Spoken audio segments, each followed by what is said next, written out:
up, YouTube? What's going on, everybody? My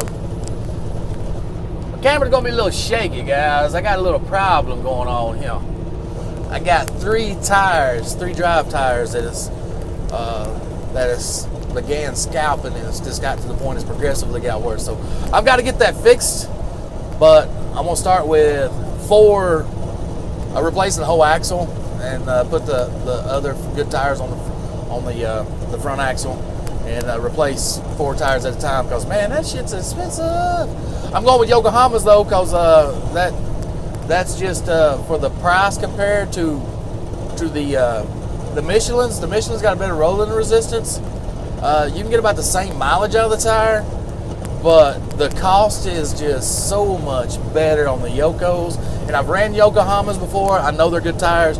You maintain those tires, you're gonna get 400,000 miles out of a good set of drives on going long haul. I don't know, I can't speak for that on local or regional, but long haul, you can get 400,000 out of that set of tires on Yokos.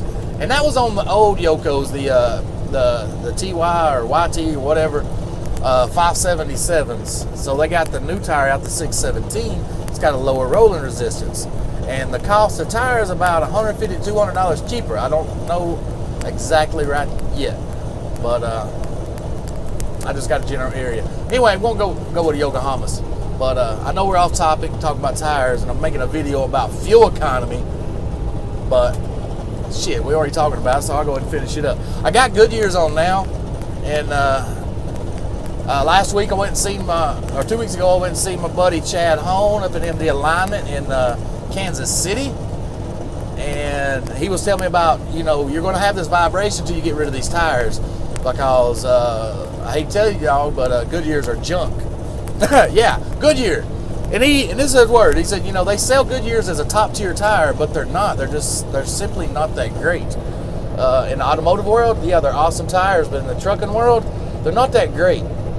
And further in my research on the tires, on getting some prices of different tires, the guys at the shops are telling me that they take off and replace more Goodyears that are scalping than any other tire. And what they're saying, is as long as the truck the alignment's good, the shocks are good, everything is pristine condition, those tires are amazing. They wear good, they wear long, they got good low rolling resistance, but they're not that forgiving. So if you've got bad shocks, if you've got a little bit of alignment issue, or something ain't right with your suspension, those tires are not very forgiving. And once they start, you're not gonna correct it. You're just basically gonna have to get the tires off.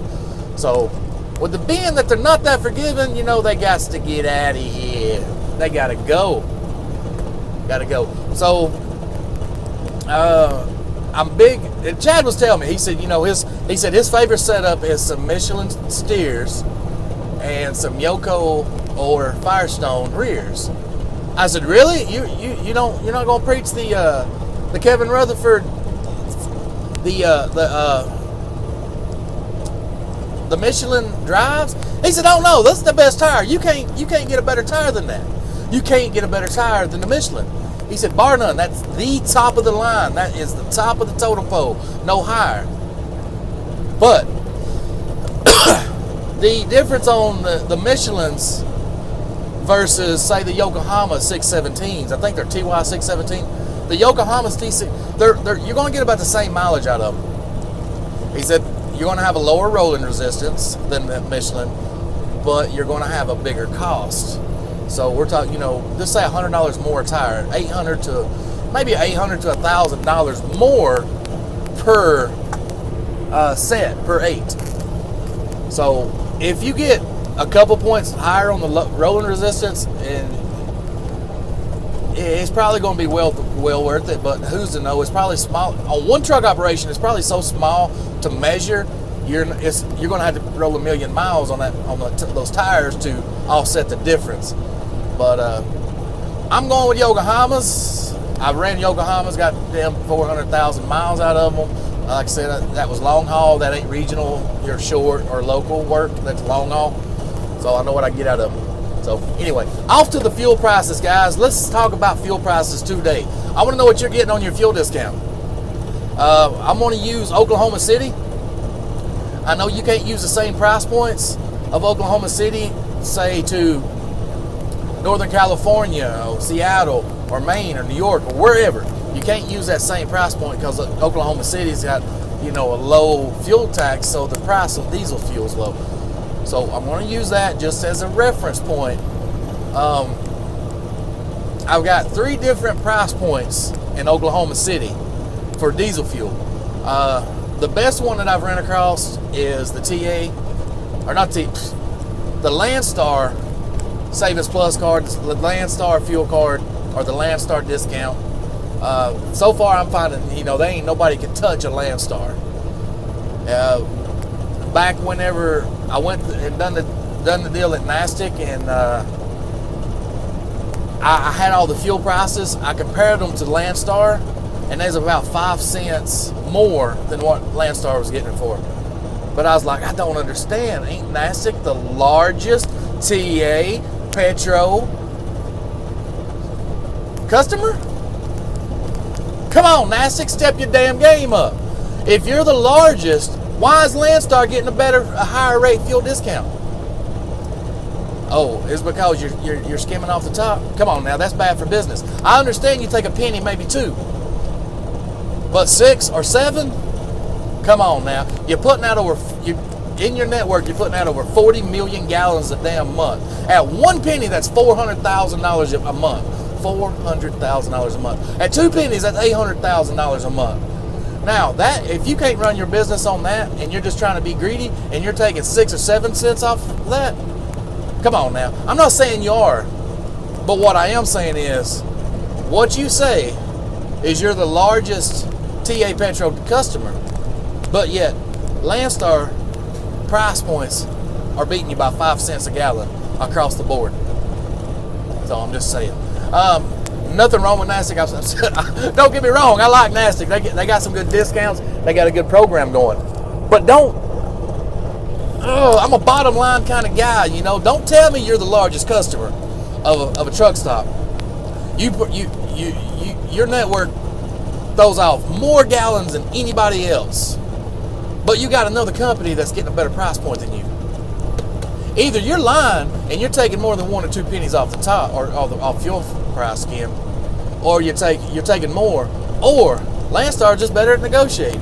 I don't know. I'm just saying. It just makes sense. I'm a bottom line kind of guy, and the bottom line is Landstar's cheaper. So I'm not going to try to rant so much. I'm just trying to find out what the best fuel card you guys are getting best discounts with. Oh my God, I'm getting off topic here. 3 different price points in Oklahoma City alone. The best one I got, Landstar, coming into TA at I think at 140, exit 140. It's coming in at $2.15.9, $2.15, 9 cents, $2.15.9. So $2.16. All right. XPO, I've got their fuel chart for today at XPO. XPO's got a good fuel card, and they only charge you $50 to set it up. So XPO's is $2.19.9, so $2.19, or just say $2.20. Now that's with discounts. That's with a fuel card. Now, say you don't have a fuel card, you're using the app called Fuel Book, F-U-E-L Book, B-O-O-K. You can route where you're at. You can do. And it's going to give you the top 10 cheapest fuel prices without a fuel card, just pump price off the pump. So I ran that, and that's coming in at the east side of Oklahoma City, and I'm not sure the exit, but you get on Trucker Path and find it real simple. It's called Biscuit Hill Truck Stop, or Biscuit Hill something. Anyway, I think it's a Chevron. They got newer pumps. They got like 5 or 6 fuel islands. New lot. I mean, it's a good little parking spot too. Pretty decent little store, little truck stop, but it's coming in at $2.29, and that's cash price, $2.29. That's with no fuel card. So Landstar $2.15, $2.16, XPO $2.19, $2.20, or just no discount fuel, no discounted fuel at $2.29. So you're looking at 10 to 15 cents more per gallon with no discount. Anybody here with NASTC, get on the network and see, and post in the comments, guys. Post in the comments what NASTC's doing today. And if you use another fuel card, post in the comments what you're getting on the fuel card. Come on, guys, let's stick together. Let's get together. Let's find out who's got the best fuel card, and let's give them some business.